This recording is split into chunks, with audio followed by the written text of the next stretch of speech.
Mahigit sa kalahating kilo ng pinaghihinalang shabu ang natagpuan sa isang service crew sa banyo ng isang fast food restaurant sa bayan ng Candelaria, Quezon.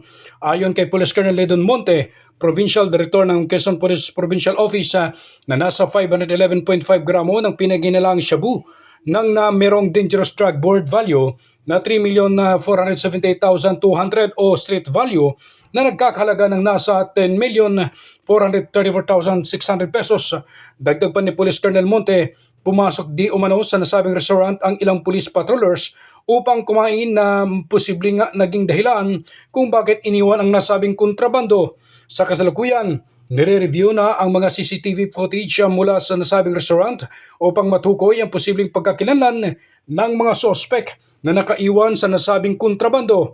Sa pangyayari umano nito na malaki ang maitutulong ng mga kababayan sa kampanya laban sa iligal na droga.